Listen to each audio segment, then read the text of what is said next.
మంచిదండి. అందరికి వందనాలు.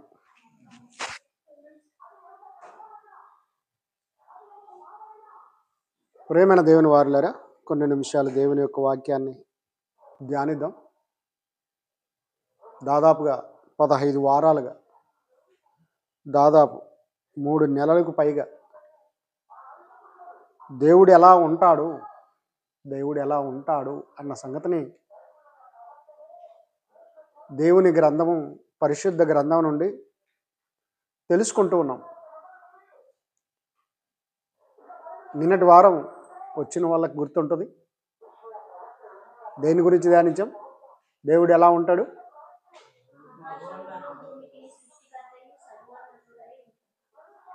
నిన్న వారం మంచిది. సర్వోన్నతుడు, మహోన్నతుడు, సర్వోన్నతుడు. ఆయన కంటే పైగా ఎవరు లేరు. దేవదూతలకు పైగా ఉన్నాడు. భూమి ఆకాశములకు పైగా ఉన్నాడు. సృష్టి అంతటికీ పైగా ఉన్నాడు.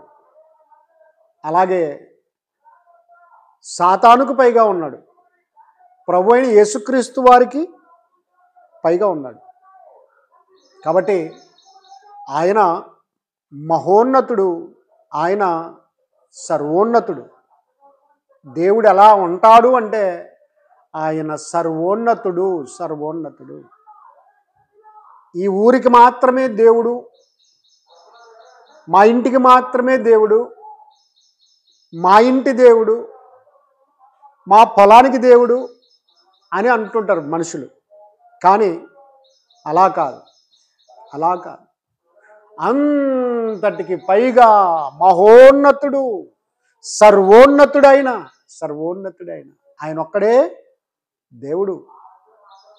ఇంటికి, కులానికి, మతానికి, గ్రామానికి, పట్టణానికి, దేశానికి ఒక్కరొక్కరు ఉండరు. అందరికీ ఒక్కడే దేవుడు. కాబట్టి ఇవాళ అంశాన్ని ధ్యానిద్దాం.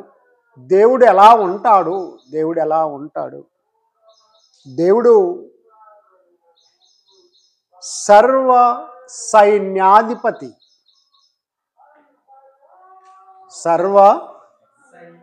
సైన్యములకు అధిపతి. అలా అంటే బాగుంటుంది. సైన్యం అంటే ఒక్క సైన్యమే, కానీ దేవుడు అనగానే ఆయన సర్వ సైన్యములకు అధిపతి. ప్రేమైన దేవుని వారులారా, జాగ్రత్తగా ఆలోచిద్దాం. మన దేశం విషయమే ఆలోచించేస్తే విఆర్ఓకి పైగా తహసీల్దార్ ఉంటాడు. తహసీల్దార్కు పైగా కలెక్టర్ ఉంటాడు.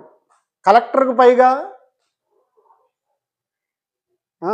ముఖ్యమంత్రి, గవర్నర్లు ఉంటారు. ఆ ముఖ్యమంత్రి, గవర్నర్లకు పైగా ప్రధానమంత్రి ఉంటాడు. ప్రధానమంత్రికి పైగా రాష్ట్రపతి ఉంటాడు. ఈ రాష్ట్రపతికి పైగా ఎవరు లేరు. అందుకొరకే ప్రెసిడెంట్ ఆఫ్ ఇండియా అని అంటూ ఉంటారు. భారతదేశానికి, ఇండియాకు అధ్యక్షుడు. ఆయన కొన్నిసార్లు అంటూ ఉంటారు రాష్ట్రపతిని, మన దేశ రాష్ట్రపతిని స్టాంప్ లాగా ఉండాలంటే ఉండాలా అని అనుకుంటుంటారు. కానీ రాజ్యాంగంలో ఆయనకు సర్వాధికారం ఉంది. దేశం మీద అలజడి రేగినప్పుడు, లేదా దేశంలోనే అల్లుకొల్లోలము, ఇతర దేశాల వాళ్ళు దండెత్తి వచ్చినప్పుడు, మన మంత్రులు, ప్రధానులు నిస్సహాయ స్థితిలో ఉన్నప్పుడు రాష్ట్రపతి గారు ఏం చేస్తారంటే అందరినీ తీసేయచ్చు.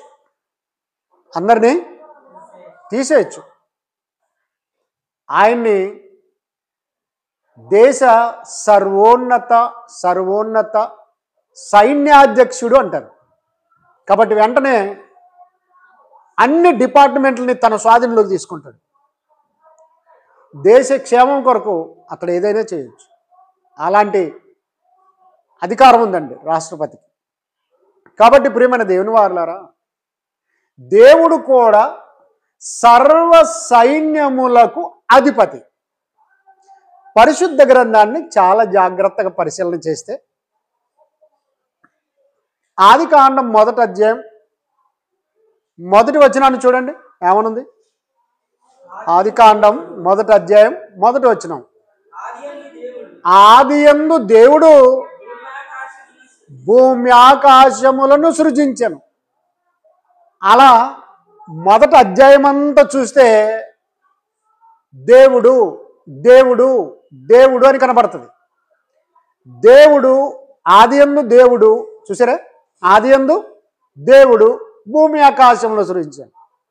అలాగే వెళ్ళిపోతే ఈ 1వ అధ్యాయం అంతా పరిశుద్ధ గ్రంథానికి ఇదే ఎంట్రన్స్, ఇదే మొట్టమొదటి పుస్తకం. ఈ మొదటి పుస్తకం 1వ అధ్యాయంలో దేవుడు దేవుడు మరియు దేవుడు వెలుక్కమ్మని పలకగా వెలుగు కలిగెను, మరియు దేవుడు చూసారా? ఇలా రాయబడింది. 2వ అధ్యాయంలోకి వచ్చేటప్పటికి మనుషులు కన్ఫ్యూజ్ అవుతారని దేవుడే ఆలోచించి మోషే గారి ద్వారా ఎంత చక్కగా రాయించాడంటే, మరియు దేవుడైన యెహోవా అన్నాడు. దేవుడు అంటే ఏ దేవుడు అంటారేమో, వాళ్ళకి ఇష్టమైన దేవుడిని దేవతల్ని ఊహించుకుంటారేమో.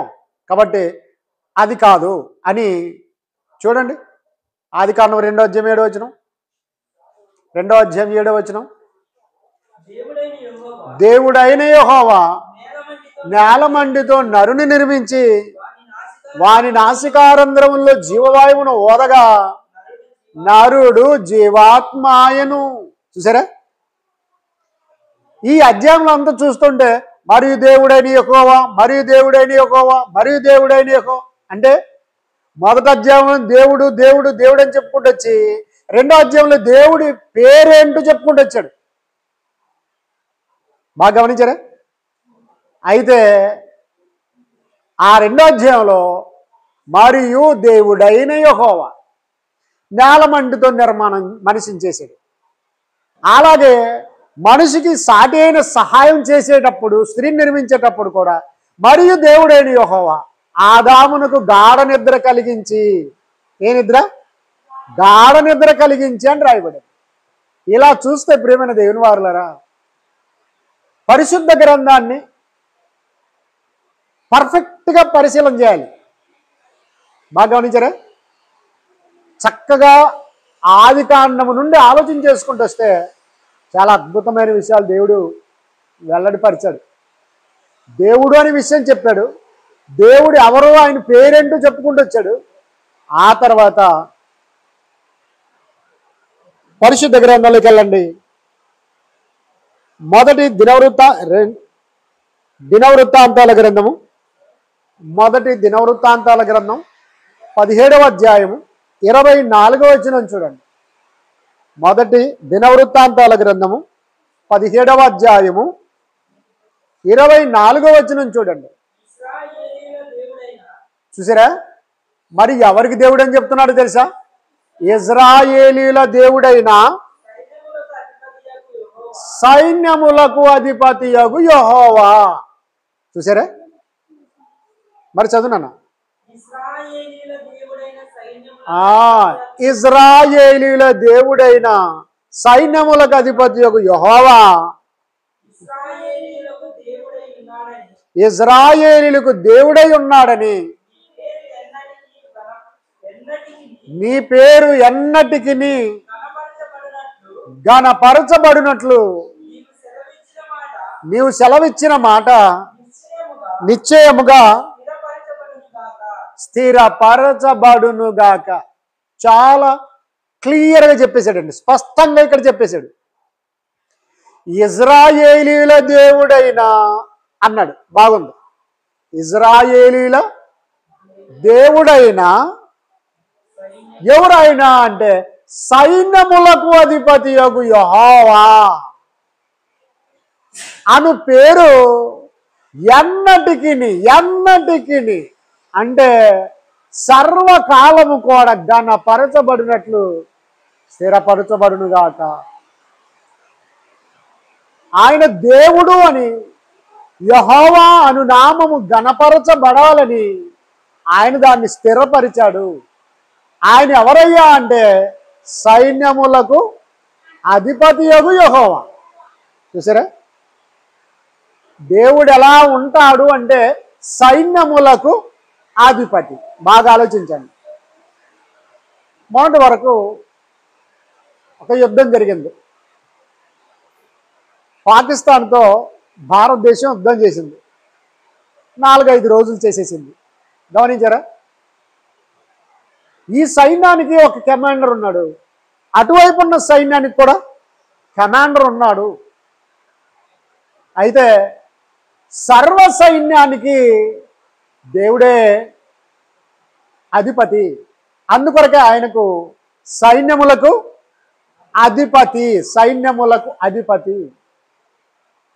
కాబట్టి ప్రియమైన దేవుని వారలారా, చాలా జాగ్రత్తగా పరిశుద్ధ గ్రంథాన్ని పరిశీలన చేద్దాం. ద్వితీయోపదేశ కాండము, అంతకంటే ముందు నిర్గమాకాండము 10వ అధ్యాయం 13వ వచనం, ఆయన సైన్యాన్ని ఆలోచించేద్దాం. నిర్గమాకాండం 10వ అధ్యాయం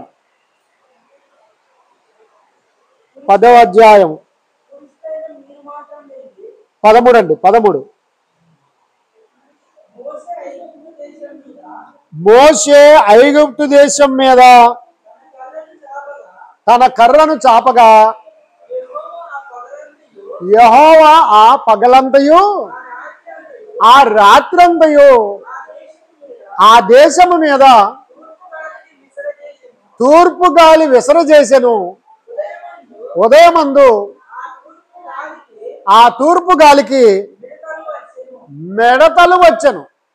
ఇక్కడ వరుసగా చూసుకుంటూ వస్తే చాలా అద్భుతాలు దేవుడు మోషే ద్వారా చేయించాడు. ఇక్కడ ఆలోచన చేస్తే ప్రియమైన దేవుని వారలారా, మిడతలు, తర్వాత ఐగుప్తీయుల మీదకి కప్పలు, పేళ్ళు, కందిరీగలు, దురదలు. గమనించారా? ఇలా రకరకాలుగా తెగుళ్ళు వారి మీదకి రప్పించినట్టు లేఖనాల్లో చూస్తాం. ఈ మిడతల దండును ఐగుప్తు దేశం మీదకి రప్పించాలంటే ఎవరి వల్ల అవుతుంది? మోషే ఒకవేళ తన చేతిలో కర్ర ఉంది, అన్నింటినీ పొలాల్లో నుంచి తీసుకొని వచ్చి ఐగుప్తుల మీదకి పంపించగలరా? పంపించలేడండి. అది ఎవరి వల్ల కాదు, ఎవరి వల్ల కాదు. దేవుడు మోషే ద్వారా చేయించాడు. మోషే, నీ చేతులు ఉన్న కర్రను ఐగుప్తుల మీద ఉంచు అనగానే అలా దేశం మీద ఉంచేశాడు. అప్పుడు తూర్పు నుండి బలమైన గాలిని రప్పించాడు. పగలంతయు రాత్రంతయు ఆ గాలిలో నుండి ఎదుగో దండు మిడతలు వచ్చేసాయి. ఆ దేశం అంతా కప్పేసాయి. పేళ్ళు అలాగొచ్చేసాయి, కప్పలు అలాగొచ్చేసాయి. గమనించారా? ఇలా చూస్తూ ఉంటే ఇవన్నీ సైన్యమైతే ఈ సైన్యానికి అధిపతి ఎవరు? ఎస్, మిడతలకు, కప్పలకు, పాములకు, తేళ్లకు, కందరీగలకు, జోరీగలకు, ఇంకా ఏమైనా అనుకోండి, వాటన్నిటిని రప్పించేవాడు ఆయనే, నాశనం చేసేవాడు ఆయనే, వెనక్కి పంపించేవాడు ఆయనే. అందుకొరకే దేవుడు ఎలా ఉంటాడు అంటే సైన్యములకు అధిపతి, సైన్యములకు అధిపతి, సైన్యములకు అధిపతి. అందుకొరకే సర్వ సైన్యము అనాలి. తర్వాత వింటారు మీరంతా. జాగ్రత్తగా ఆలోచిద్దాం ప్రియమైన దేవుని వారలారా. ద్వితీయోపదేశకాండం 4వ అధ్యాయం 19వ వచనం. 4వ అధ్యాయం, మన్నించండి.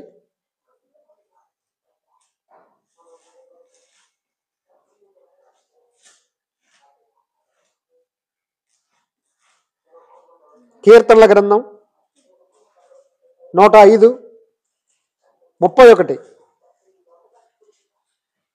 కీర్తనల గ్రంథం 105:31 వచనం. ఆయన ఆజ్ఞయ్యగా జోరీగలు పుట్టెను, వారి ప్రాంతములన్నిటిలోనికి దోమలు వచ్చాను. ఏమొచ్చాయి? ఇప్పుడు హాస్టల్ నుండి వచ్చారు కదా, స్కూళ్ళ నుండి వచ్చారు కదా, దోమలు ఉంటాయా ఉండవా? దోమలు ఉన్నాయా? మన ఊళ్ళో ఉన్నాయా? మన ఇళ్ళల్లో ఉన్నాయా? బాగా గమనించండి. మన దేశంలో ఒక్క నెలకు దోమల కొరకు ఎంత ఖర్చు పెడుతున్నారో తెలుసా? అంటే దోమకాటు గురి కాకుండా ఉండటానికి ఏం చేస్తున్నారో తెలుసా? కొంతమంది ఏమో లిక్విడ్ తెచ్చుకొని కరెంటు పెడతారు, మరికొంతమంది ఏమో దోమల బిళ్ళలు, ఊతి కడ్డీలు అవి తెచ్చుకొని అంటిస్తారు. గమనించారా? సుమారు మన దేశంలో ఒక నెలకు 600 కోట్లు ఖర్చు పెడతారట జనం. మనమే దోమలు రాకుండా ఉండాలని దేవుడు ఏం చేశాడు? దోమలను రప్పించాడు. ఎక్కడెక్కడికి రప్పించాడు? మరోసారి చదువునానా? ఆయన ఆజ్ఞయ్యగా జోరీగలు పుట్టెను, వారి ప్రాంతములన్నిటిలోనికి దోమలు వచ్చాను. ఏమొచ్చాయంట? దోమలు ఏం చేస్తాయి? బాగా కాటేస్తాయి, బాగా దురద పుడుతుంది. ఇందులో ఒక టెక్నిక్ ఉంది. ఎవరికైనా ఆపరేషన్ చేసేటప్పుడు మన వాళ్ళు డాక్టర్లు, వైద్యులు ఏం చేస్తారు? మత్తు ఇంజెక్షన్ వేస్తారు. కానీ దోమ కూడా మత్తు ఇంజెక్షన్ వేస్తంట ఫస్ట్. గమనించారా? అలాగే చేతి మీదకి వచ్చి వాలినప్పుడు అదును చూస్తుందట, ఇక్కడ బాగున్నట్టుంది అని ఫస్ట్ తన సూదిని అలాగ కృచ్చి ఒక రసాయనాన్ని వదిలిపెడుతుందట. అంటే రక్తం పీల్చుకునేటప్పుడు ఏమాత్రం నొప్పి, దురద, నవ్వ పుట్టకుండా అది మత్తు ఇంజెక్షన్ వేస్తుందంట ఆ ప్రాంతంలో. ఆ తర్వాత బలమైన తన నోటిని అందులోకి చేర్చి ఇక లాగేస్తుందట. అంత లాగేసి వెళ్ళిపోయేటప్పుడు మనకు దురద అనిపిస్తుంది. అంటే అంతవరకు ఆ మత్తు పనిచేస్తుంది.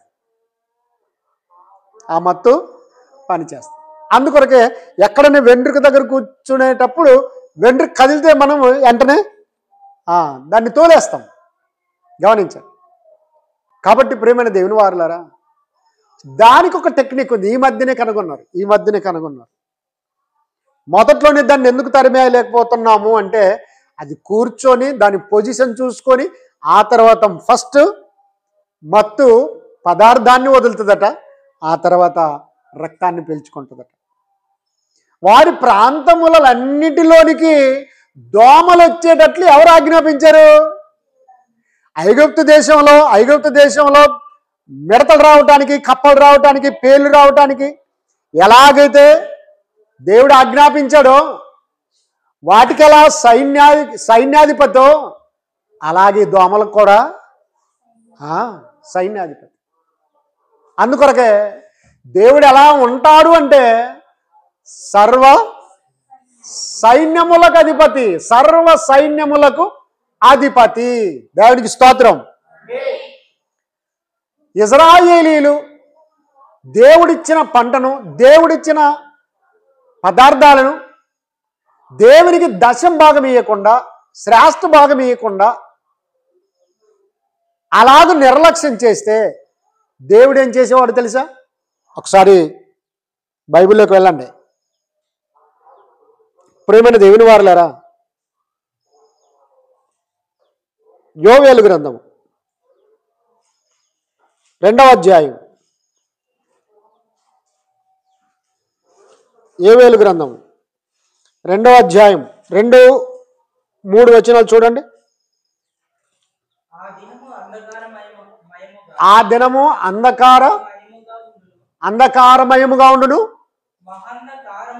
మహాంధకారం కమ్మును, మేఘములను గాఢాంధకారమును ఆ దినమున కమ్మును పర్వతముల మీద ఉదయకాంతి కనబడినట్లు అవి కనబడుచున్నవి. అవి బలమైన ఒక గొప్ప సమూహము. ఇంతకు ముందు అట్టివి పుట్టలేదు, ఇక మీదట తరతరములకు అట్టివి పుట్టవు. 25 వచనం చూడండి, అదే అధ్యాయం యోవేలు గ్రంథం 2వ అధ్యాయం 25వ వచనం. మీరు కడుపార తిని తృప్తి పొంది మీ కొరకు వింత కార్యములను జరిగించిన మీ దేవుడైన యెహోవా నామమును స్తుతించునట్లు నేను పంపిన మిడతలను, గొంగలి పురుగులను, పసరు పురుగులను, చీడ పురుగులను అను నా మహాసైన్యము. మంచిదండి. ఏ సైన్యం అంటే ఈయన సైన్యము. గాఢాంధకారము కమ్మును, కొండల మీద పర్వతాల మీద అవి మహాదండుగా కనిపించును అని చెప్పుకుంటూ వచ్చిన దేవుడు 25వ వచనంలోకి వచ్చేటప్పటికి ఏమన్నారంటే పసరు పురుగులను, గొంగలి పురుగులను, మిడతలను, చీడ పురుగులను అను నా మహాసైన్యం. ఏంటంట? ఇట్టి సైన్యములకు అధిపతి ఎవరు?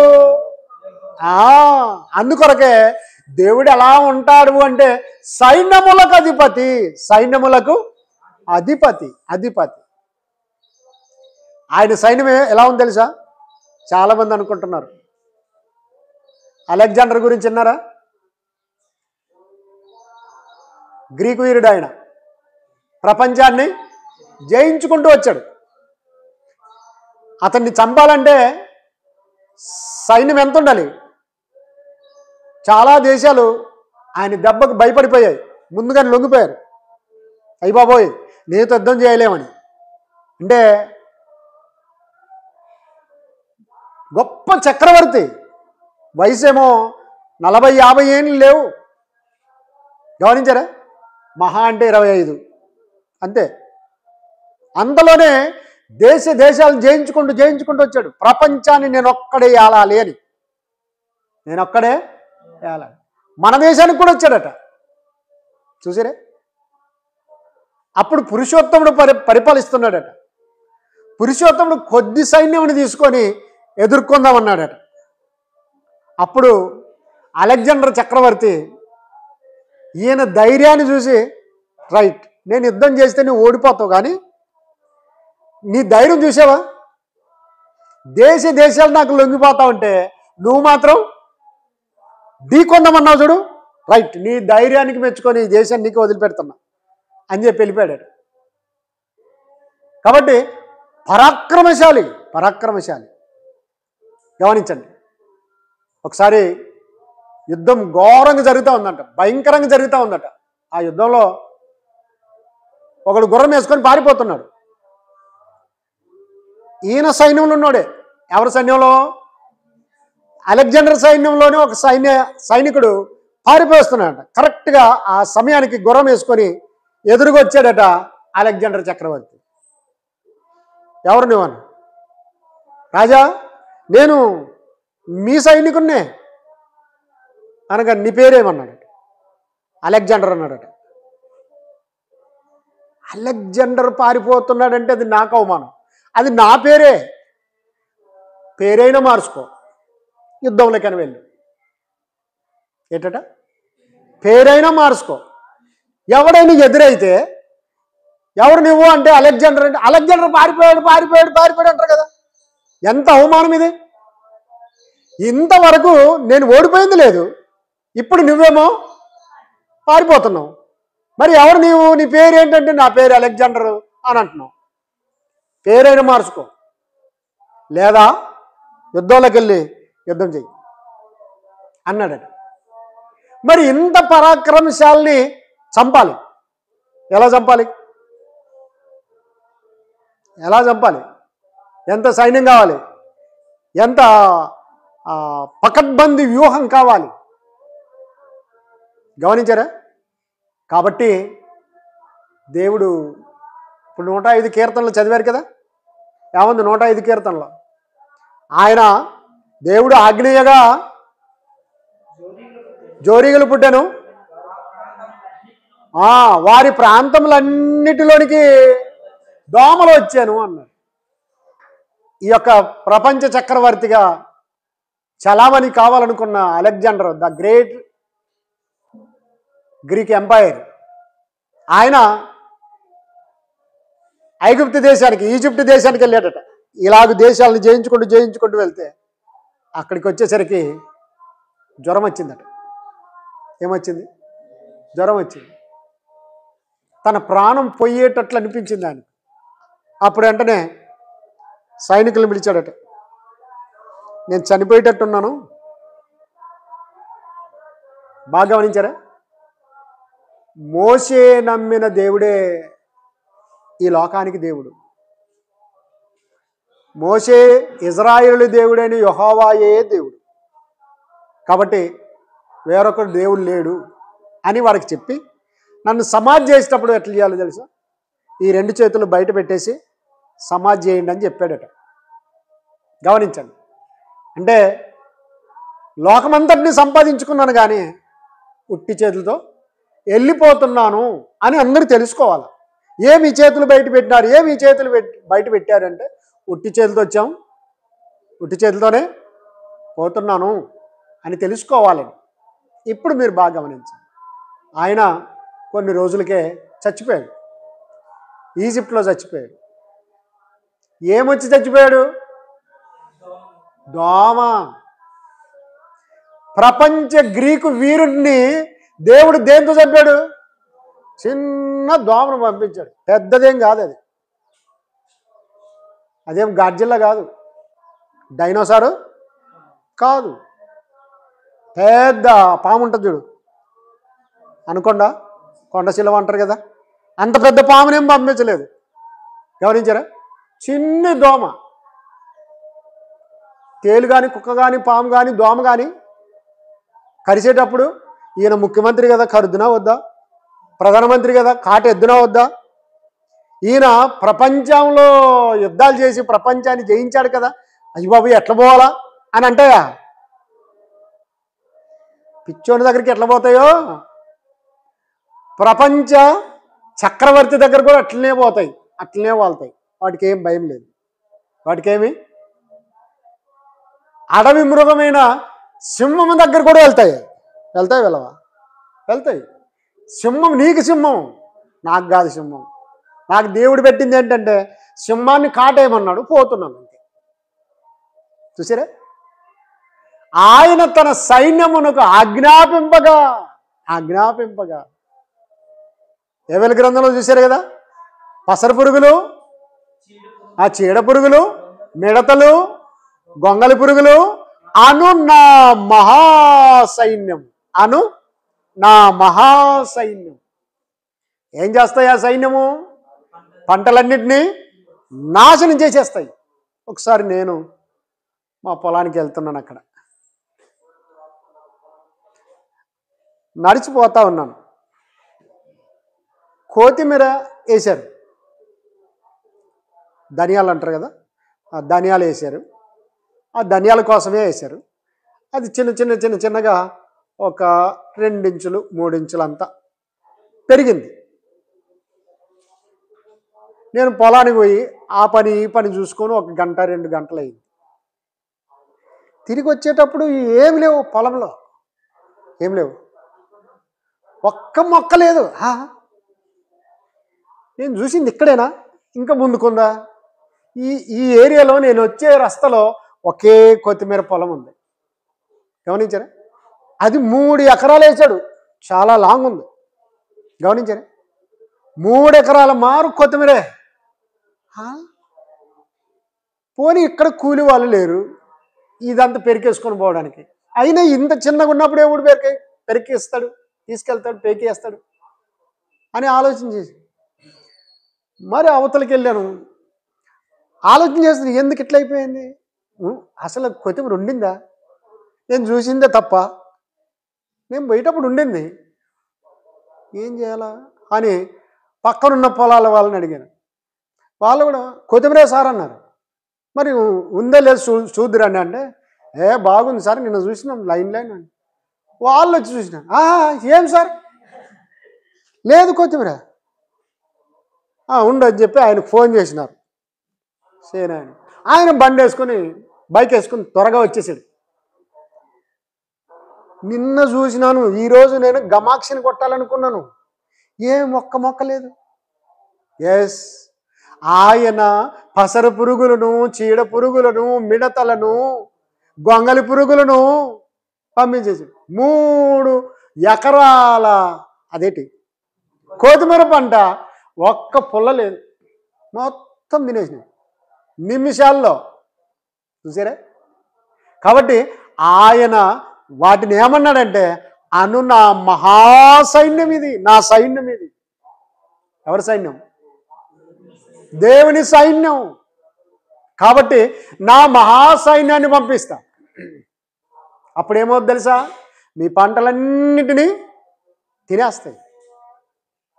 మరో అద్భుతమైన మాట, మలాకి గ్రంథం చూడండి. మలాకి గ్రంథం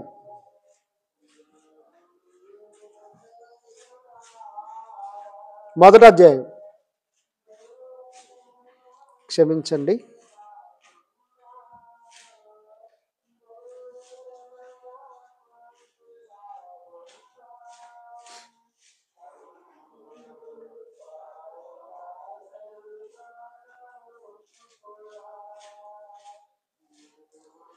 మలాకి గ్రంథం 3వ అధ్యాయం 11వ వచనం, 10-11 చదవండి. నా మందిరములో ఆహారం ఉండునట్లు 10వ భాగమంతయు మీరు నా మందిరపు నిధిలోనికి తీసుకొని రండి.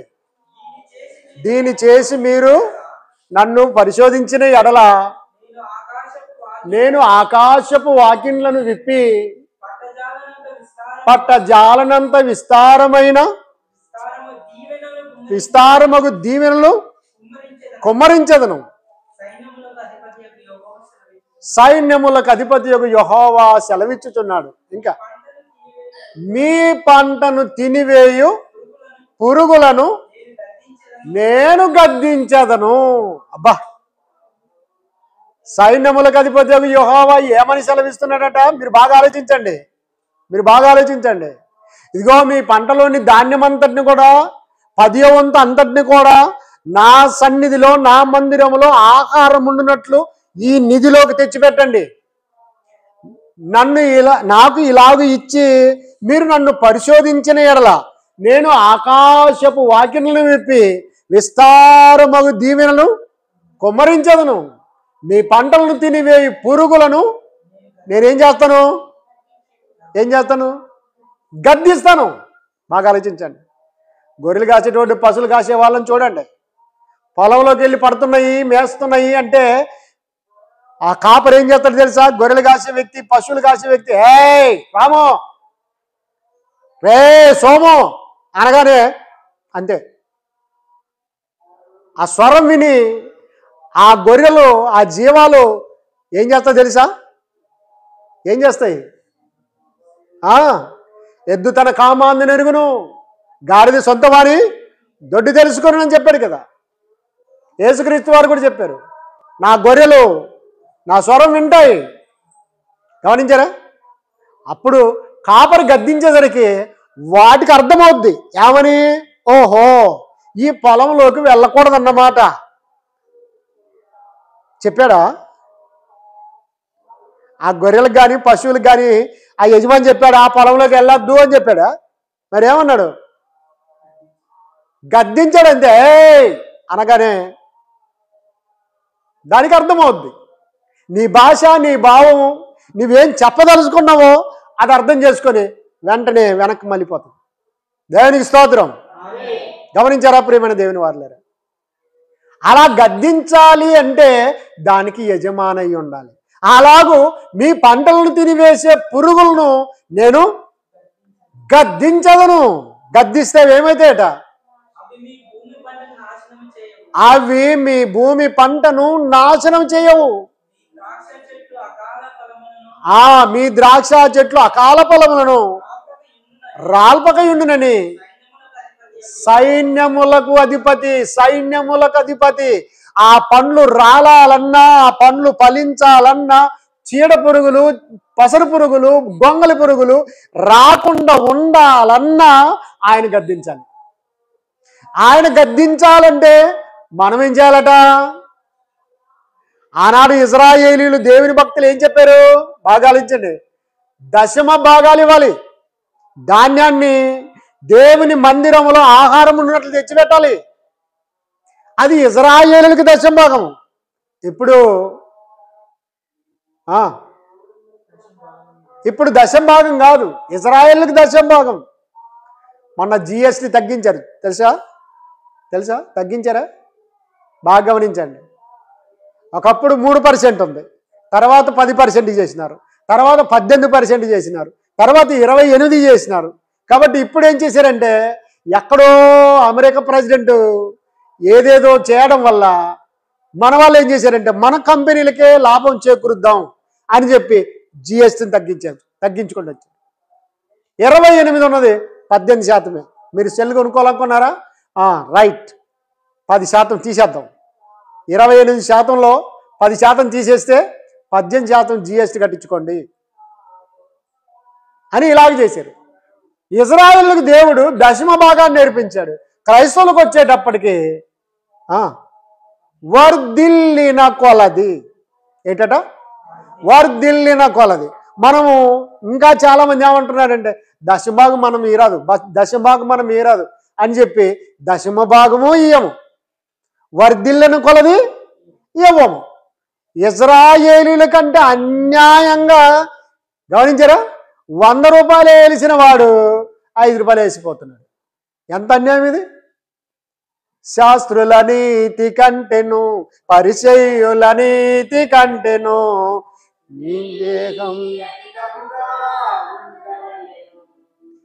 గమనించారా? వాళ్ళ నీతి కంటే మన నీతి అధికంగా ఉండాలి. వాళ్ళు దశమ భాగం అన్నారు, మనం 20 భాగం అనాలి, 30 భాగం అనాలి, 30%, 40% అనాలి. గమనించారా? వర్ధిల్లిన కొలది క్రైస్తవులకు ధారాళంగా కానుకలు ఇవ్వాలి. దేవునికి స్తోత్రం. కాబట్టి ప్రియమైన దేవుని వారలారా, మీరు దశమ భాగం తీసుకొని రాకపోతే, నా మందిరములో, నా ఆలయములో ఆహారం ఉండకపోతే నేనేం చేస్తాను తెలుసా? నా మహాసైన్యానికి ఆజ్ఞాపిస్తాను, మీ ద్రాక్ష చెట్లు ఫలించవు, మీ అంజూరపు చెట్లు ఫలించవు, మీ గోధుమలు పండవు. గమనించారా?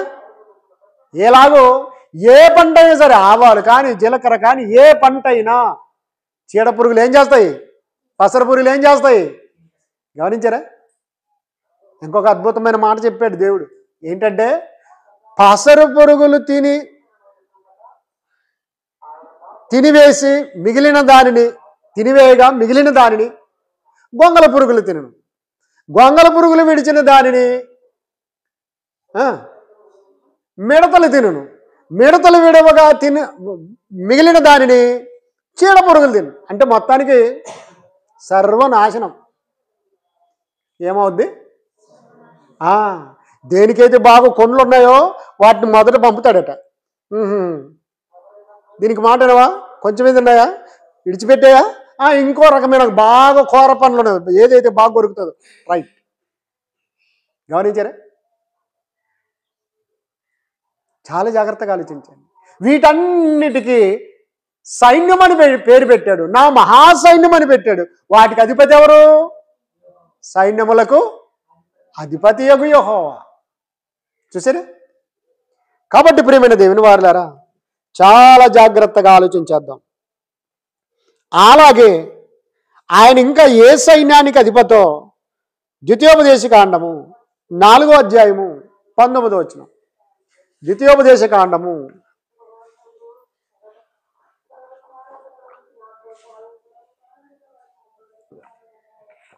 4వ అధ్యాయము 19వ వచనం. సూర్య చంద్ర నక్షత్రములైన ఆకాశ సైన్యములను చూచి మరుల కొల్పబడి నీ దేవుడైన యెహోవా సర్వాకాశము క్రిందనున్న సమస్త ప్రజల కొరకు. మంచిదండి. ఇక్కడ ఆకాశ సైన్యం ఉంది దేవుడికి. ఏ సైన్యం ఉంది? ఆకాశ సైన్యం. ఏదయ్యా ఆకాశ సైన్యం అంటే సూర్య చంద్ర నక్షత్రములు. సూర్య చంద్ర నక్షత్రములు. ఈ మధ్య శాస్త్రవేత్తలు ఆందోళన చెందుతున్నారు. ఏంటి తెలుసా? ఈ నెలలోనో రేపు నెలలోనో ఒకటి వస్తుందట. ఓ గ్రహ శకలము భూమికి దగ్గరకు వస్తుందట. దాన్ని ఆపగలరా? ఏమంటే ఎవరైనా ఆపగలరా? ఎవడు ఆపలేడు. ఉరిమి పిడుగుపడుతుంది. ఎవరైనా ఆపగలరా? బాగా గమనించండి. పిడుగుపడి అక్కడ 2 చనిపోయారు, అక్కడ 4 గొర్రెలు చనిపోయాయి, అక్కడ ఒకరు చనిపోయారు, ఇక్కడ ఒకరు చనిపోయారు అని చెప్తా ఉంటారు. కొన్నిసార్లు తాటి చెట్టు మీద పడింది, టెంకాయ చెట్టు మీద పడింది, కొబ్బరి చెట్టు మీద. ఆ మంట మండుతూ ఉంటుంది. చూసారే? అవును. ఆయన రప్పించగా ఎవడు దాన్ని ఆపలేడు. శాస్త్రవేత్తలు కూడా ఆపలేరు. కాబట్టి ఒక గ్రహశాఖలం వస్తుందట. రాయి లాంటిది, పెద్ద రాయి లాంటిది. అది చంద్రునిలో సగం ఉంటుందట. ఎంత? చంద్రునిలో సగం ఉంటుందంట. చాలా పెద్దది. గమనించారా? అది ఎక్కడ ఢీక్కొంటుందో, భూమి బద్దలైపోతుందేమో అని దాని గురించి పరిశీలన చేశారు, పరిశోధించారు. శాటిలైట్లు ఫోటోలు అవి పంపించాయి. ఆందోళన చెందారు. భూ కక్ష దాకొచ్చి అంతరించిపోతుందట. అమ్మయ్యా ఊపిరి పీల్చుకున్నారు. భూమిని ఢీక్కొనట్లేదు అని. భూమిని ఢీక్కొనట్లేదు అని. కాబట్టి ఆకాశ సైన్యం ఉంది దేవుడికి. సూర్యుడి నుండి, చంద్రుడి నుండి, నక్షత్రాల నుండి వచ్చేస్తాయి. నీ కంటికి కనిపించవు. ఎక్కడో ఒక చోటి భూమిని ఢీక్కొన్నాయనుకోండి, భూమి బద్దలైపోద్ది. చాలా జాగ్రత్తగా ఆలోచించండి. ఆయన మహావేంద్రం చేత ఏం చేస్తాడు తెలుసా? ఈ భూమిని కాల్చివేయబోతున్నాడు ఒకరోజు. ఆయన సైన్యం అది. అందుకొరకే ఆ సైన్యానికి, సూర్య సైన్యానికి ఏం చేశాడు తెలుసా? ఆకాశంలో ఒక గుడారం వేసాడా? ప్రసంగ గ్రంథం 1వ అధ్యాయం చూస్తే మనకు అర్థమవుతుంది. సూర్యుడు ఉదయించును, సూర్యుడు అస్తమించును, సూర్యుడు తాను ఉదయించు చోటికి వెళ్ళుటకు త్వరపడును. ఆయన ఆకాశమందు సూర్యునికి గుడారం వేశాను. సమయం వచ్చినప్పుడు ఎవరైతే దేవుని మాట వినట్లేదో ఆయన ఏం చేస్తాడు తెలుసా? తన సైన్యానికి ఆజ్ఞాపిస్తాడు. పోయిన ఎండాకాలం ఎలా ఉండింది? చాలా కూల్గా ఉండిందా? ఎలా ఉండింది? చల్లగా. భయంకరమైన ఎండలు. బాగా గమనించండి. ఆయన ఐగుప్తుల మీద వడగండ్లు కురిపించాడు. అవును, ఆకాశం సైన్యం అది. గమనించారు? ఇలా చూస్తుంటే ఆకాశ సైన్యానికి ఆయన అధిపతి. అందుకొరకే సైన్యములకు అధిపతి. పురుగులకు, చీడ పురుగులకు, పశువులకు, మృగాలకు. గమనించారా? ఇవన్నీ ఆయన సైన్యమేనండి. ఆయన సైన్యమే. బజారులో మనం పశువులను చూస్తూ ఉంటాం. రోజు ఊరికినే ఉంటుంది. కానీ హఠాత్తుగా వారిని పొడి పాడిస్తుంది. ఏమది అని? ఆయన సైన్యం అది. గమనించారా?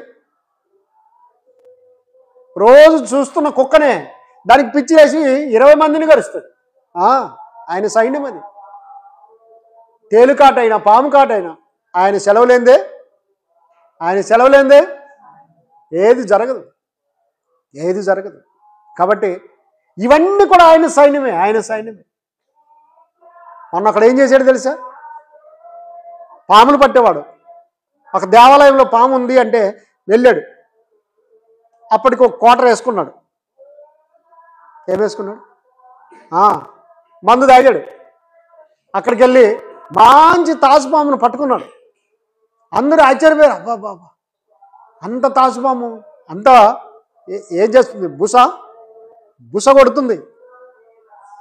ఏంటంటే ఆయన ఏం చేశాడంటే, అందరూ నన్ను చూస్తున్నారు కదా, చూడండి ఆయన మెడలు వేసుకున్నాడు. కరెక్ట్ మెడకు కొరికింది. మెడకి కాటేసిచ్చింది. బాగా గమనించండి. ఆ తర్వాత మత్తులో ఉన్నాడు కనుక దాన్ని తీసి కొట్టేశాడు. కొంతసేపటికే కింద పడిపోయాడు. ఆసుపత్రికి తీసుకెళ్ళాడు, చచ్చిపోయాడు. కట్లపాము 3 రోజుల కిందట తిరుపతి దగ్గర వాడు ఫుల్ మత్తుగా తాగేసాడు, దండిగా తాగాడు. అప్పుడు ఏమైంది తెలుసా? ఒక కట్లపాము వాడిని కొరికిందట. వాడేం చేశాడు? దాన్ని పట్టుకొని దాని తలకాయ కొరికాడు. తీసుకెళ్ళి మంచం మీద పడుకున్నాడు.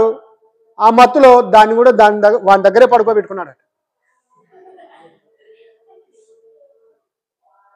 పొద్దున లేవకుండా ఉన్నాడట. ఇంట్లో వచ్చి ఏ పక్కన పాము ఉంది, వీడేం చలనం లేదు, అంటే కొంచెం కదిలాడు. తాగిన మట్టి పాము కొరికిన దిగేటట్లు లేదు నీకు అని చెప్పి ఈ పాము ఏమే అని పాముని తీసుకుపోయినారు. నల్లగా కట్లపాము. వాడిని ఆసుపత్రికి తీసుకెళ్ళాడు. సీరియస్గా ఉంది. ఇప్పుడు ఆ రుయా ఆసుపత్రిలో ఉన్నాడు, శ్రీకాళహస్తి. గమనించారా? ఇలా చూస్తుంటే ప్రియమైన దేవుని వారలారా, మన చుట్టూతో ఆయన సైన్యం ఉంది. మన ఇంట్లోకి వస్తున్నాయి, పోతున్నాయి. గమనించారా? కాబట్టి దేవుడు ఎలా ఉంటాడు అంటే సైన్యములకు అధిపతి, సర్వ సైన్యములకు అధిపతి. భూమి మీద చీడ పీడ పురుగులకు, మృగాలకు, పశువులకు, గమనించారా, ప్రాకు పాములకు, తేళ్లకు ఆయనే సైన్యాధిపతి. ఆయనే సైన్యాధిపతి. ఇప్పుడు అంటున్నాడు సూర్య చంద్ర నక్షత్రములకు అను సైన్యము. మరోసారి చదవండి వచనం. సూర్య చంద్ర నక్షత్రములైన ఆకాశ సైన్యమును. ఆకాశ సైన్యము. ఏ సైన్యము? ఆకాశ సైన్యం. నేను ఇక్కడ ఉండట్లేదు, ఏ పాము కొరకదు, ఏ దోమ కొరకదు, ఏం కొరకదు అని నువ్వు చంద్రమండలానికి వెళ్తే కూడా అక్కడ ఏం చేస్తాడు? దెబ్బతీస్తాడు. అక్కడ కూడా విమానంలోనే ప్రయాణం చేస్తాను అంటే కుదరదు. ఎట్లా దెబ్బతీయాలో ఆయనకి తెలుసు. కాబట్టి ఎండాకాలం వచ్చినప్పుడు చాలామంది పిట్టల్లాగా రాలిపోయారు, ఎండలకు తట్టుకోలేక. వర్షాకాలం వచ్చింది, వర్షాలకు తట్టుకోలేక వరదల్లో పోతున్నారు. చలికాలం వస్తుంది, చలికాలంలో కూడా చలికి తట్టుకోలేక చచ్చిపోతున్నారు. ఆకాశ సైన్యం అది. ఏ సైన్యము? ఆకాశ సైన్యము. సూర్య చంద్ర నక్షత్రములను ఆకాశ సైన్యము అని చెప్పాడు. ఆకాశ సైన్యం. కాబట్టి ప్రియమైన దేవుని వారలారా, భూమి మీద ఇలాగూ సైన్యం ఉంది, ఆకాశ సైన్యం కూడా ఉంది అని లేఖనాల్లో మనం చూస్తూ ఉన్నాం. అలాగే ప్రియమైన దేవుని వారలారా, చాలా జాగ్రత్తగా ఆలోచించండి. నెహెమ్యా గ్రంథం 9వ అధ్యాయం మొదటి నుండి చూడండి. నెహెమ్యా గ్రంథం 9వ అధ్యాయం మొదటి నుండి చూడండి. ఈ నెల 24వ దినమునందు ఇశ్రాయేలీలు ఉపవాసం ఉండి గోనె పట్టలు కట్టుకొని తల మీద ధూళి పోసుకొని కూడి వచ్చిరి. ఇశ్రాయేలీలు అన్య జనులందరిలో నుండి ప్రత్యేకింపబడిన వారై నిలవబడి తమ పాపములను, తమ పితరుల పాపమును ఒప్పుకొనిరి. మరియు వారు ఒక జాము సేపు తామున్న చోటనే నిలవబడి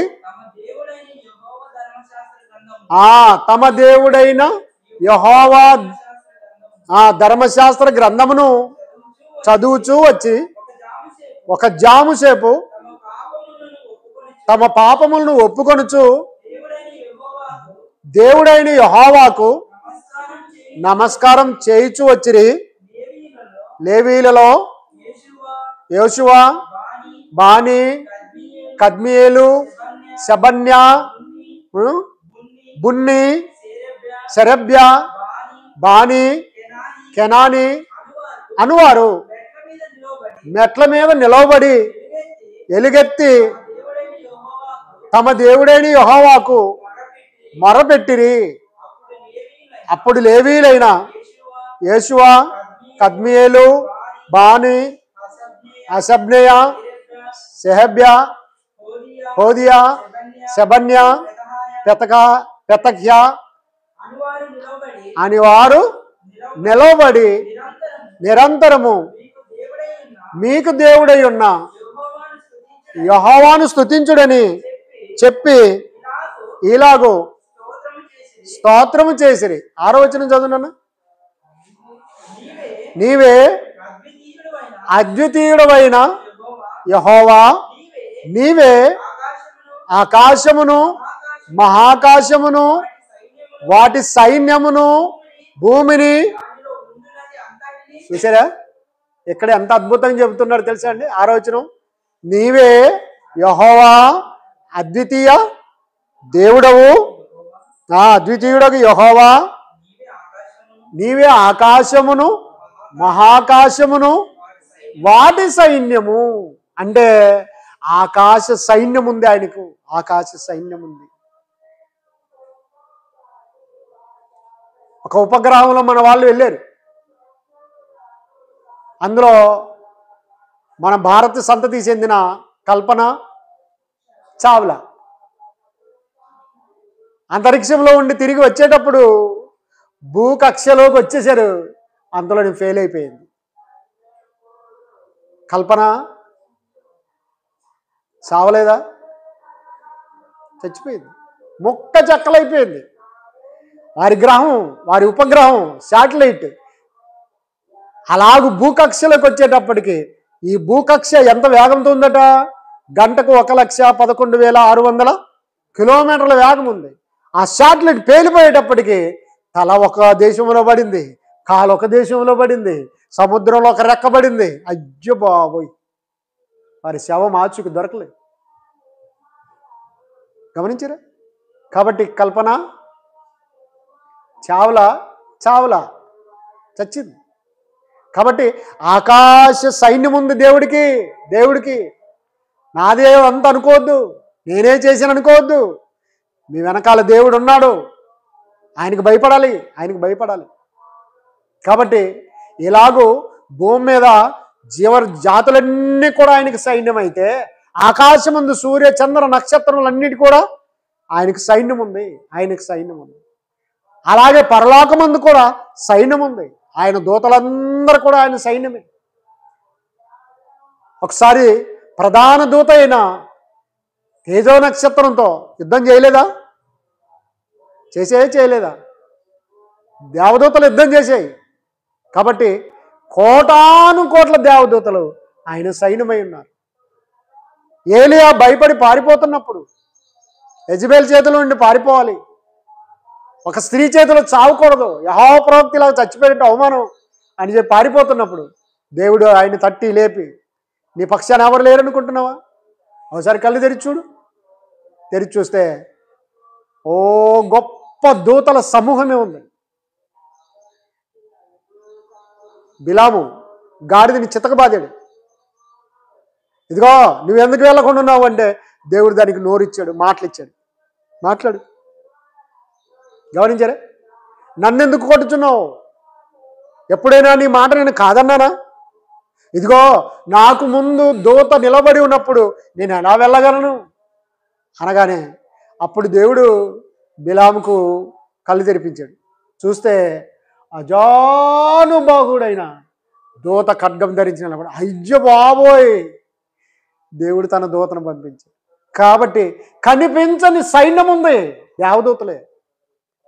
సాతాను యేసుక్రీస్తుని పర్వతం మీద నుంచి కిందికి దూకుము, నీ పాదము రాయికి తగలకుండా నీ దేవుడు తన దూతలకు ఆజ్ఞాపించును, అప్పుడు అవి నిన్ను ఎత్తి పట్టుకుంటాయి. గమనించారు? దూకవయ్యా, నీవు దేవుని కుమారుడు అయితే దూకండి. అవును, ఆయన తన దూతలకు ఆజ్ఞాపిస్తాడు, అది వాస్తవమే. కానీ సాతాను మాట వినటానికి కాదు. తన ప్రియకుమారుడైన యేసుక్రీస్తు వారిని ఎప్పుడు కాపాడుకోవాలో దేవుడికి తెలుసు, ఎలా కాపాడుకోవాలో ఆయనకి తెలుసు. అంతేకాని సాతాను చెబితే పంపిస్తానా? బాగా గమనించండి. కాబట్టి ప్రియమైన దేవుని వారలారా, ఆకాశ సైన్య సమూహం ఉంది ఆయనకు. మనకు కూడా ఎలాంటి తెగులు, ఎలాంటి రోగాలు, ఎలాంటి వైరస్లు రాకుండా ఉండాలని ఆయన ఏం చేస్తాడు తెలుసా? ఏ తెగులు నీ గుడారము సమీపించదయా, అపాయమేమి రానే రాదు, రానే రాదై.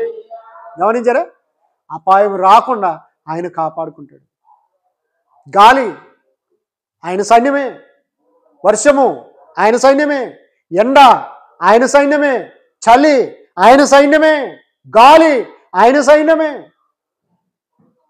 యోబు పిల్లలందరూ కూడా ఇంట్లో కూర్చొని తింటూ తాగుతూ ఉండగా తూర్పు నుండి, పడమర నుండి, ఉత్తరం నుండి, దక్షిణం నుండి ఒక్కసారిగా నలుదిక్కుల నుండి వడిగా గాలి ఆ ఇంటిని కొట్టగా ఏమైందట?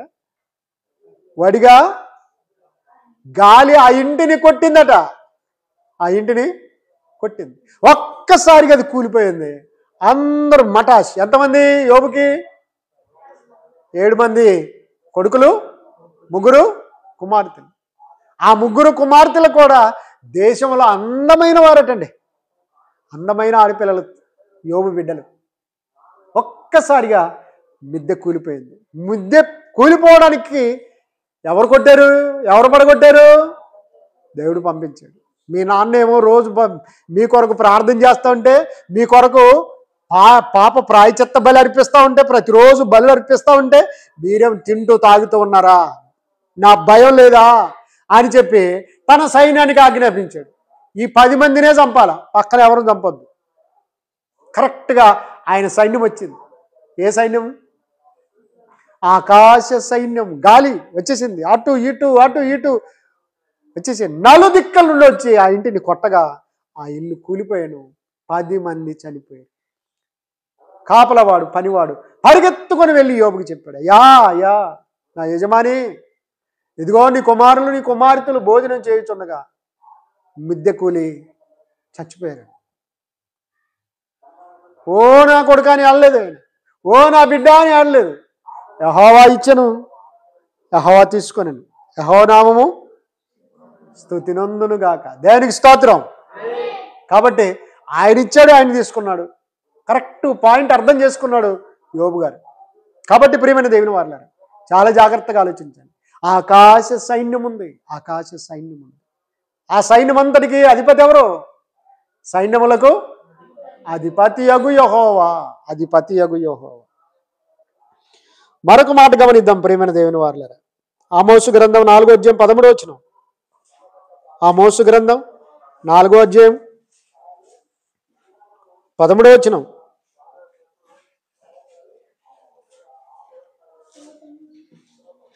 ఆమోసు గ్రంథం 4వ అధ్యాయం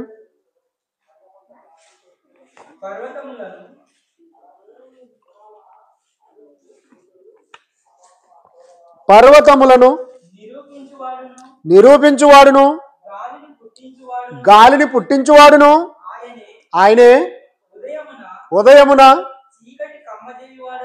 చీకటి కమ్మజేయువాడును, మనుషుల యోచనలను వారికి తెలియజేయువాడును ఆయనే, భూమి యొక్క ఉన్నత స్థలం మీద సంచరించు దేవుడును,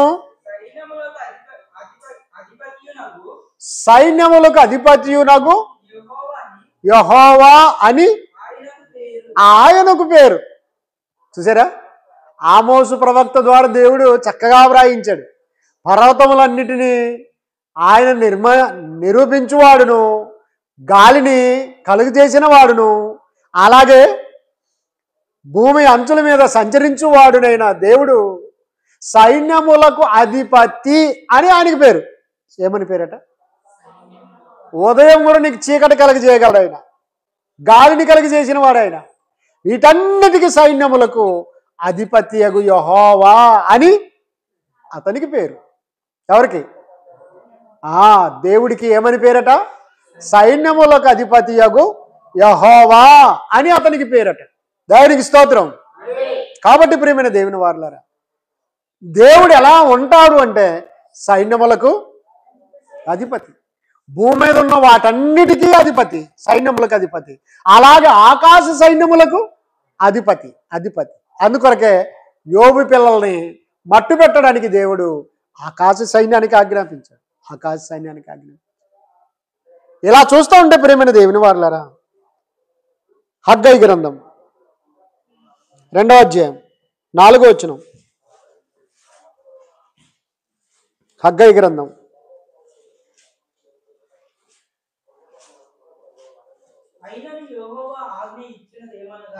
ఆయనను యెహోవా ఆజ్ఞ ఇచ్చినది ఏమనగా, జెరుబ్బాబెలు ధైర్యం తెచ్చుకొనుము, ప్రధాన యాజకుడగు యెహోజాదా కుమారుడువైన యెహోషువ ధైర్యం తెచ్చుకొనుము, దేశంలోనున్న సమస్త జనులారా ధైర్యం తెచ్చుకొని పని జరిగించుడి, నేను మీకు తోడుగా ఉన్నాను. ఇదే సైన్యములకు అధిపతి యగు యెహోవా వాక్కు. సైన్యములకు అధిపతి యగు యెహోవా వాక్కు. చూసారా, జెరుబ్బాబెలుకు చెబుతున్నాడు, యెహోజాదు కుమారుడైన యెహోషువ చెబుతా ఉన్నాడు. గమనించారా, సమస్త జనులు చెబుతున్నాడు, ధైర్యం తెచ్చుకోండి, పని జరిగించండి, నేను మీకు తోడుగా ఉన్నాను అని సైన్యములకు అధిపతి యగు యెహోవా. చూసారా, సేవ జరిగించడానికి ధైర్యం కావాలి, చర్చ్ బిల్డింగ్లు కట్టించుకోవడానికి ధైర్యం కావాలి, పని పూనుకో సువార్తను ప్రకటించడానికి. ఒకసారి ఏం జరిగింది తెలుసా అండి? సువార్త ప్రకటించడానికి వెళ్ళాం. ఆ ఊరిలో కొంత దూరం వెళ్ళేటప్పటికి కొంతమంది వచ్చి అడ్డగించారు. అంటే మా దేవుళ్ళు తక్కువ, మీ దేవుడు ఎక్కువనా? మా ఊర్లోకి ఎందుకు వచ్చినారు? వెళ్ళిపోండి. ఎవడు పర్మిషన్ తీసుకొని వచ్చారు? అసలు ఎవడు చెప్పమన్నాడు మా ఊళ్ళో అని అడ్డగించారు. ఎక్కడ వాళ్ళం అక్కడ స్ట్రక్ అయిపోయాం, ఆగిపోయాం. ఒక తాగుబోతాడు వచ్చాడు. ఏం రాజు? ఒక తాగుబోతాడు వచ్చాడు. వీళ్ళందరూ అరుస్తూ ఉన్నారు, చెప్పరాదు మా ఊర్లో, వెనక్కి వెళ్ళిపోండి అంటున్నారు. ఆడొచ్చి ఏమన్నాడు తెలుసా? ఏయ్ మీరు ఆగండి, మీరు చెప్పండి. రే నీకు తెలదు, తాగుబోతాడు ఊరుకుండా అంటే కూడా మీరు ఊరుకుంటారు లేదా? వీళ్ళు చెప్పాలా, ఇప్పుడు చెప్పాలా అని మొండి పట్టుబట్టాడు. గమనించారా? వాళ్ళు ఎదురు తిరిగారు. అలా కాదు, ఎవరు పర్మిషన్ తీసుకొని వచ్చినారు వీళ్ళు మన ఊరిలోకి అని అంటే ఈయన అంటున్నాడు, మేమేం మాట్లాడట్లేదు. ఆయన అంటున్నాడు ఏదో తెలుసా, మీరెవరు పర్మిషన్ తెచ్చుకున్నారు ఆపడానికి, వాళ్ళని వద్దనడానికి మీరెవరని ఈయన జవాబిస్తున్నాడు. ఆహా, దేవుడు ఇక్కడి నుంచి మాకు సమాధానం తెచ్చినాడు, అంతే కదా. కాబట్టి మీరు నోరు మూసుకొని ఉండండి. సార్ రండి, ఇప్పుడు రావాలా, మా ఊర్లోకి రావాలా, ఇట్లే రావాలా, రైట్. దేవుడు తాగుబోతులు కూడా ఆ సమయానికి వాడుకుంటాడండి. ఇంకోటి తెలుసా, దయ్యాన్ని కూడా వాడుకుంటాడు సమయం వస్తే. ఒకసారి దయ్యం పట్టిన వాడు ఎదురుగా వచ్చాడు, అపోస్తలులకి ఎదురుగా వచ్చి ఏమన్నాడు తెలుసా? వీరు సర్వోన్నతుడైన దేవుని దాసులు, వీరు రక్షణను మీకు ప్రకటించుతున్నారని కేకలు వేసుకుంటూ ఇచ్చాడు దయ్యం పట్టినోడు. కరెక్టా కాదా? వాడు దయ్యం పట్టినోడే, మాట్లాడుతుంది వాడు కాదు, వాడిలో ఉన్న సాతాను మాట్లాడుతుంది. సాతాను చెప్పింది అక్కడ కరెక్టే. వీళ్ళు సర్వోన్నతుడైన దేవుని సేవకులు, దేవుని దాసులు, రక్షణ గురించి మీరు ప్రకటించుతున్నారు. ఎస్, 100% 100 మార్కులు వేయాలి వాడికి. అంటే దేవుడు ఆ సమయానికి దయ్యాన్ని కూడా వాడుకుంటాడు. చూసారా? అందుకొరకే ఆయనకు ఏమని పేరు? సైన్యములకు అధిపతి అని పేరు. కాబట్టి ప్రియమైన దేవుని వారలారా, దేవుడు అంటే ఎలా ఉంటాడు అంటే సైన్యములకు సర్వ సైన్యములకు అధిపతి. భూమి మీద ఉన్న వాటన్నిటికీ సైన్యములకు అధిపతి, ఆకాశ సైన్యములకు అధిపతి. అధిపతి. అలాగే ప్రియమైన దేవుని వారులారా, చాలా జాగ్రత్తగా ఆలోచన చేస్తే అద్భుతమైన విషయాలు తెలుసుకొని ముగించేద్దాం. అలాగూ సమస్త జనులకి చెబుతా ఉన్నాడు, పని జరిగించుడి, ధైర్యంగా ఉండుడి, నేను మీకు తోడుగా ఉన్నాను అని సైన్యములకు అధిపతి యెహోవా సెలవిచ్చుచున్నాడు అన్నాడు. ఇవాళ సువార్తను ప్రకటించడానికి దేవుడు సహాయం అందిస్తూ ఉన్నాడు, నడిపిస్తూ ఉన్నాడు. బాగా గమనించండి ప్రియమైన దేవుని వారులారా. అయితే జకర్యా గ్రంథము 4వ అధ్యాయము 6వ వచనంలో, జకర్యా గ్రంథం 4వ అధ్యాయం 6వ వచనం, అప్పుడు అతడు నాతో ఇట్లా నేను జెరుబ్బాబెలునకు ప్రత్యక్షమగు యెహోవాకు ఇదే శక్తి చేతనైనను బలము చేతనైనను కాక నా ఆత్మ చేతనే ఇది జరుగునని సైన్యములకు అధిపతి యెహోవా సెలవిచ్చెను. దేవుడు సైన్యములకు అధిపతి, ఆయన ఏమని సెలవిస్తున్నాడంటే, జనులు మారాలి లేదా ఈ ప్రపంచ ప్రజలందరూ కూడా రక్షణ పొందాలి అంటే బలము చేత కానీ శక్తి చేత వల్ల కానీ కాక అన్నాడు. బలవంతంగా పట్టి బాప్తిజం ఇస్తే కాదు, బలవంతంగా నువ్వు మారి తీరాలని చెప్పేసి బలప్రయోగం చేయడానికి వీల్లేదు. మరి ఎలా అవుతుందంటే, ఆత్మచేత ఇది జరుగునని సైన్యములకు అధిపతి యెహోవా సెలవిచ్చాడు. కాగా రోమపత్రికలో వినుట వలన విశ్వాసం కలుగును, అది క్రీస్తుని గురించిన మాట వల్ల కలుగును. కాబట్టి బలవంతంగా మత మార్పిడి కాదు. మత మార్పిడి చట్టాన్ని తీసుకుని వస్తూ ఉన్నారు, ఉత్తరప్రదేశ్లో తీసుకుని వచ్చారు. మత మార్పిడి చేస్తే 5 ఏళ్ళు కఠిన కారాగార శిక్ష, 25,000 జరిమానా. బాగా గమనించండి. బలవంతంగా ఎవరు మార్చరండి. మత స్వాతంత్ర హక్కు ఆర్టికల్ మొదట్లోనే ఉంది మన దేశ చట్టంలో. కానీ కావాలనే ఈ ప్రభుత్వం వచ్చి ఇలాగ చేస్తూ ఉంది. ఏది ఏమైనా దేవుడు జరిగిస్తాడు కార్యాన్ని. దేవునికి స్తోత్రం, దేవునికి స్తోత్రం. కాబట్టి ప్రియమైన దేవుని వారులారా, చాలా జాగ్రత్తగా ఆలోచించండి. ఏమనుందండి? శక్తి చేతనైనను బలము చేతనైనను కాక నా ఆత్మ ద్వారా దీన్ని చేతునని యెహోవా సైన్యములకు అధిపతి యెహోవా సెలవిచ్చుచున్నాడు. కాబట్టి వాక్యం ప్రకటించే అది క్రీస్తుని గురించి ప్రకటిస్తే అప్పుడు వారు వింటారు. వినటం వలన విశ్వాసం వస్తుంది. వారు నమ్మి బాప్తిసం పొందడం వలన వారికి రక్షణ వస్తుంది, వారికి పరలోకం వస్తుంది. దేవునికి స్తోత్రం. కాబట్టి అట్టి సైన్యము అంటే మంచి లోకం చేరడానికి మంచి సైన్యం కావాలి. అందుకొరకే అపోస్తుడైన పౌలు గారు ఏమన్నారు తెలుసా? తిమోతి పత్రికలో 2వ తిమోతి పత్రిక 2వ అధ్యాయం 3వ వచనంలో, 2వ అధ్యాయం 3వ వచనంలో క్రీస్తు యేసు యొక్క చూసారా మంచి సైనికుల వలె మంచిది. 4వ అధ్యాయం 7వ వచనం, 4వ అధ్యాయం 7వ వచనం. కాబట్టి మంచి పని జరిగించడానికి, ఆత్మకార్యం జరిగించడానికి సేవకులు కావాలి, సైన్యం కావాలి. ఆ సైన్యము మంచి సైనికులు అన్నాడు. మంచి సైనికుల వలె పౌలు గారు అంటున్నాడు, మంచి పోరాటం పోరాడాను. కాబట్టి మంచి పని ఏదైనా ఉంది అంటే అది క్రీస్తు సువార్తను ప్రకటించటం, క్రీస్తులోనికి అనేకులు నడిపించటం, పరలోకానికి నడిపించటం. ఇది మంచి పని. మంచి పని. అట్టి మంచి పనికి ఆటంకాలు వస్తాయి.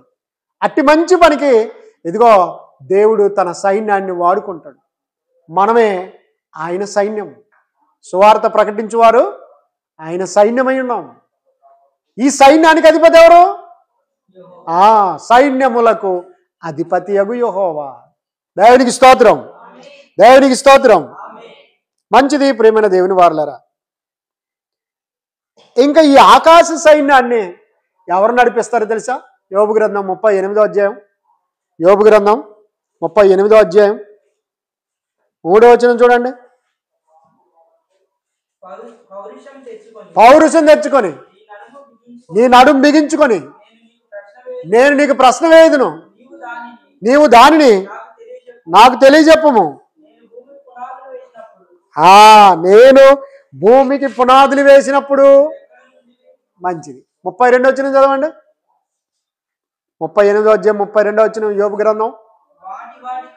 వాటి వాటి కాలములలో నక్షత్ర రాశులను వచ్చినట్లు నువ్వు చేయగలవా? సప్తర్షి నక్షత్రములను వాటి ఉపనక్షత్రములను నువ్వు నడిపింపగలవా? మంచిదండి. ఈ 38వ అధ్యాయం అంతా చూస్తుంటే చాలా విషయాలు దేవుడు చెప్పాడు. ఈ భూమిని నడిపించగలవా? ఆకాశ సైన్యం నడిపించగలవా?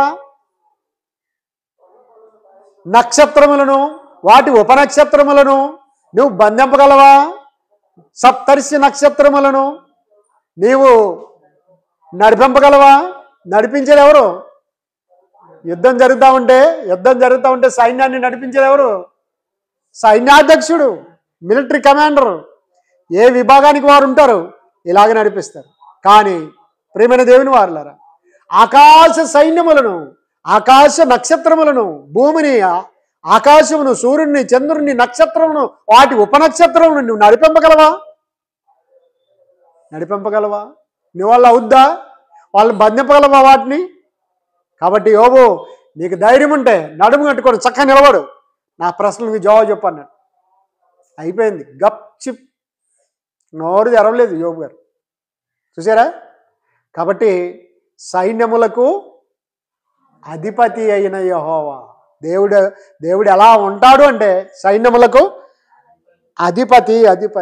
కొన్నిసార్లు యేసుక్రీస్తు వారిని కూడా చూడండి, సైన్యాల గురించి మాట్లాడుతూ, నా తండ్రి నియమించిన సూర్యుడు నీతిమంతుల మీదను అనీతిమంతుల మీదను ప్రకాశించట్లేదా? నా తండ్రి నియమించిన వర్షము నీతిమంతుల మీదను అనీతిమంతుల మీదను వర్షించట్లేదా? అవును, ఆయన సైన్యం అది. మంచిది. ప్రేమని దేవుని వారలారా, 148వ కీర్తన 2వ వచనం. 148వ కీర్తన 2వ వచనం. ఆయన దూతలారా మీరందరూ ఆయన్ను స్తుతించుడి, ఆయన సైన్యములారా. దేవేంద్ర కొన్నిసార్లు పాట పాడతాడు, ఈరోజు పాడలేదు. ఆకాశవాసులారా యెహోవాను స్తుతి, ఆయన దూతలారా మరియు ఆయన సైన్యములారా. ఆయన దూతలారా మరియు ఆయన సైన్యములారా. సూర్య చంద్ర తారలారా యెహోవాను స్తుతించుడి.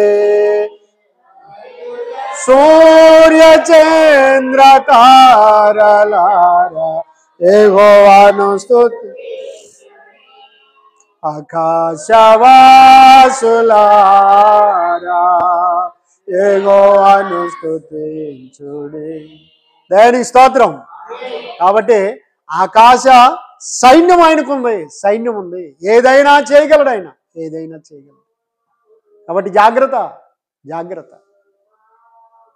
చెట్టు మీదన్న పిచ్చుకలలో, పక్షులలో ఆయన సెలవు లేకుండా, ఆయన చిత్తం లేకుండా నేలను రాలదు. అలాగే మీ తల వెంట్రుకలన్నీ లెక్కింపబడి ఉన్నవి.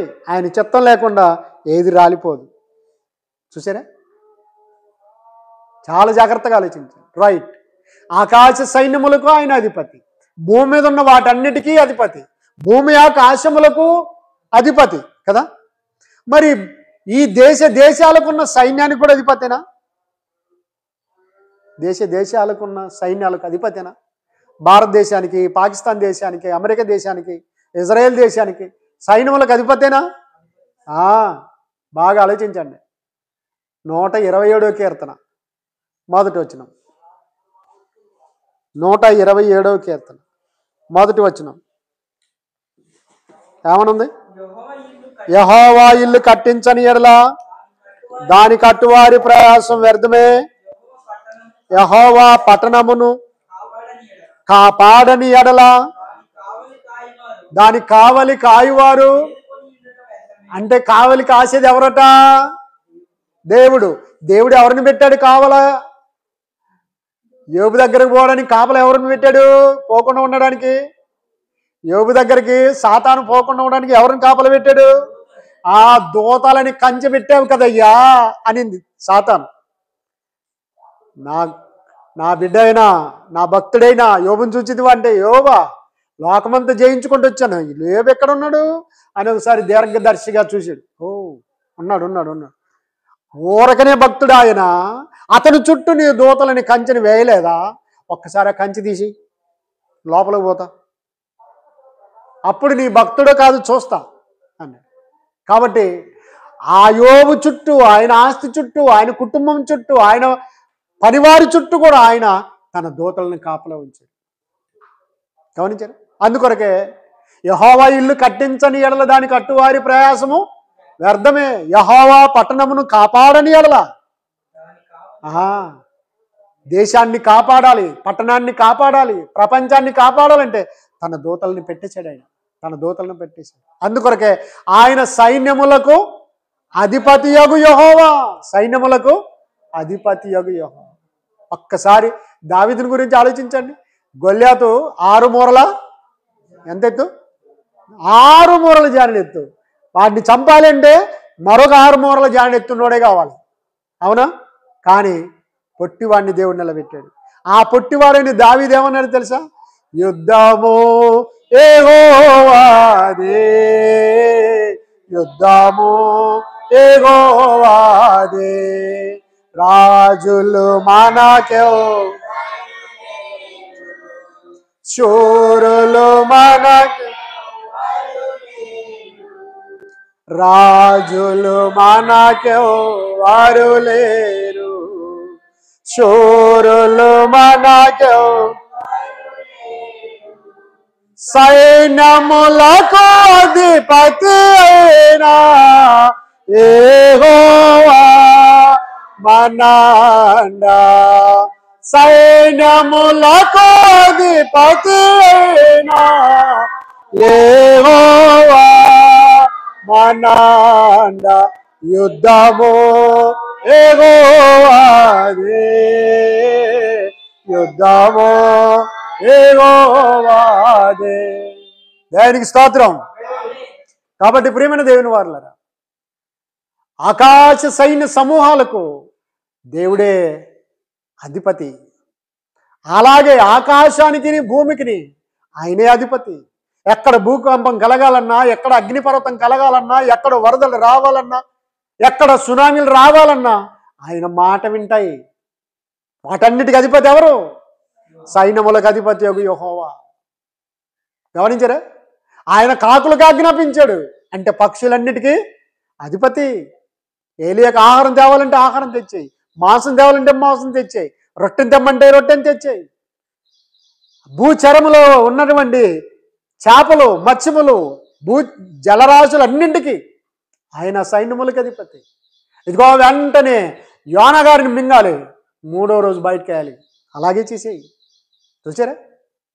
చీడ పురుగులకు ఆయన అధిపతి. యోనా ఒక సోర చెట్టు కింద కూర్చుంటే దేవుడు ఏం చేశాడు తెలుసా? ఒక పురుగుకు ఆజ్ఞాపించాడు, అది లోపల సోర చెట్టుని ఏర్లు కొట్టేసింది, ఎండిపోయింది. ఇంత ఎండలు ఏమయ్యా, ఏమిట్లా? అవును, ఆయన సైన్యాన్ని పంపుతాడు. నిన్ను కూర్చోడానికి పంపించలేదు. ఎక్కడికి వెళ్ళాలి? నినివే పట్టణంలో నన్ను గురించి ప్రకటించు, వారందరూ మారమనసు పొందుతారు, ఈ పట్టణాన్ని నేను కాపాడుతాను. వెళ్ళు అయ్యా, వెళ్ళు. నువ్వేం సోర చెట్టుకు చల్లగా ఉంది పర్వాలేదని పడుకున్నావు ఏంటి? నిన్ను పడుకోవడానికి పంపించానా? కూర్చోడానికి పంపించానా?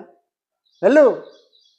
కాబట్టి ఇవాళ కూడా దేవుడు తన సైన్యమైన మంచి సైనికులైన సేవకుల్ని పంపుతున్నాడు. మంచి పోరాడే వాళ్ళని పంపుతున్నాడు. కాబట్టి వారు గ్రామానికి వెళ్ళి సువార్తను ప్రకటిస్తున్నారు. ఉండా జాలము ఊరకుండా జాలము, ఉండా జాలమయ్య చెప్పకుండా జాలము. కాబట్టి జాగ్రత్తగా ఆలోచించండి ప్రేమైన దేవుని వాళ్ళు. దేవుడు అంటే ఎలా ఉంటాడు తెలుసా?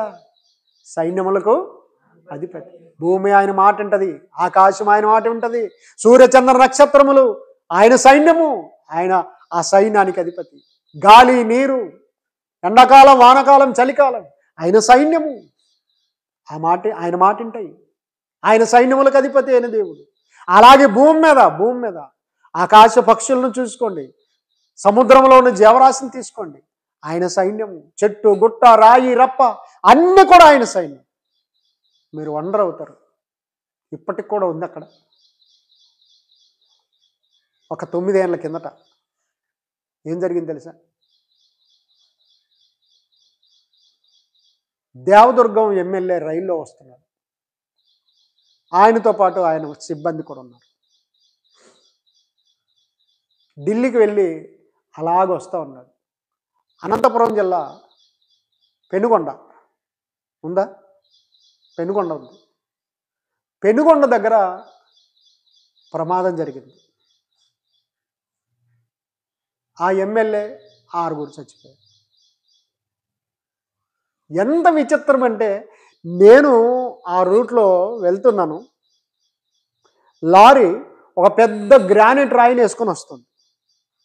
ఎంత ఉంటుందంటే ఇదిగో ఈ ఈ ఈ పోల్ దగ్గర నుంచి ఈ పోల్ వరకు ఇక్కడి వరకు ఉంటుంది, ఇంత ఎత్తు ఉంటుంది.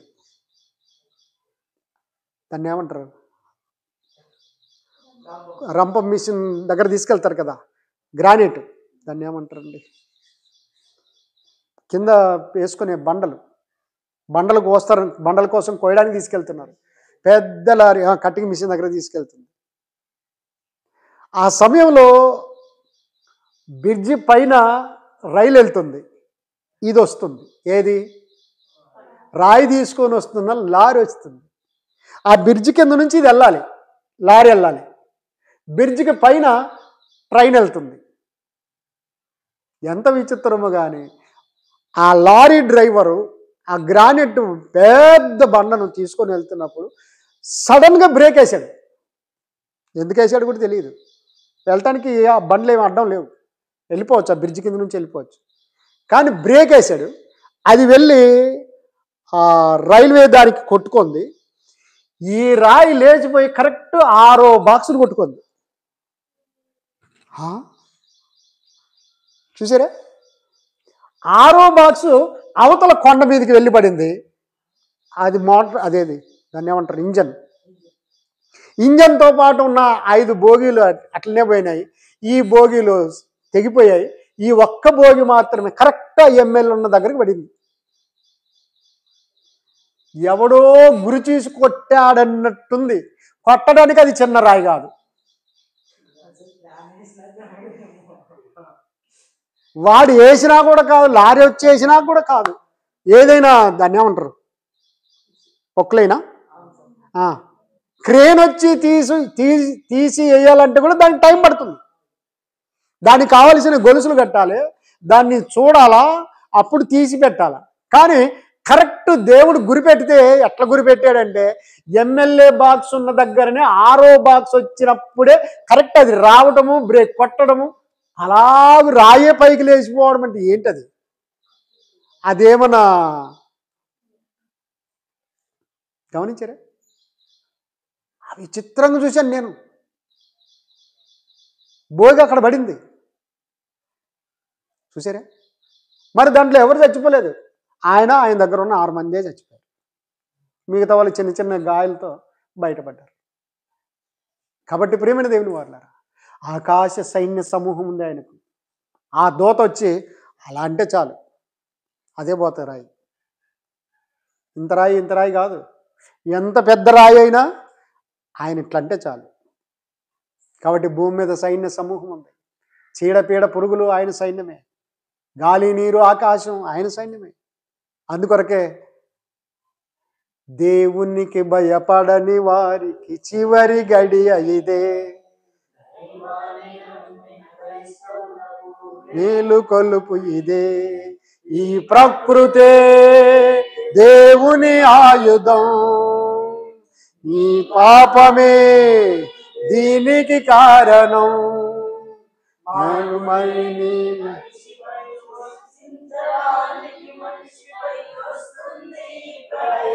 అది చూసారా, మార్పు పొందకపోతే ఈ ప్రకృతే దేవుని సైన్యం, దేవుని సైన్యం ఏం చేయాలంటే చేస్తుంది. చెప్పవయ్యా కొంచెం ఆజ్ఞని, నీ కొడుకుల సంగతి చూస్తా అని అంటుంది. దేవుడు తగిన సమయం ఛాన్స్ ఇస్తాడు. కాబట్టి ప్రియమైన దేవుని వారలారా, దేవుడు ఎలా ఉంటాడు అంటే ఆయన సైన్యములకు అధిపతి. సర్వ ప్రకృతి అంతా ఆయన మాట వింటది. సర్వ ప్రకృతి అంతా కూడా ఆయన సైన్యమే. ఆకాశం పైనున్న పరలోకంలో ఉన్న కోట్లాది దూతలు కూడా ఆయన సైన్యమే, ఆయన సైన్యమే. మనము క్రీస్తు సంఘము అనే సైన్యంగా ఉన్నాం. దేవునికి స్తోత్రం. ఆయన పని చేద్దాం, ఆయన పని చేద్దాం. ఆయన తోడుగా ఉన్నాడు, ఆయన తోడుగా ఉన్నాడు. ఆయన ఏమని చెబుతున్నాడు, సైన్యములకు అధిపతి యెహోవాకు ఇదే, నేను మీకు తోడుగా ఉన్నాను, పని జరిగించండి అన్నాడు. కాబట్టి అలాగూ సైన్యములకు అధిపతి యెహోవా మాటకు లోబడి భయభక్తులు కలిగి క్రీస్తునందు మనము విశ్వాసంతో కొనసాగాలని ప్రభు పేరిట మనవి చేస్తూ ముగిస్తున్నాను. దేవుడు తన మాటలను మన హృదయంలో ఉంచి ఫలింపజేయను.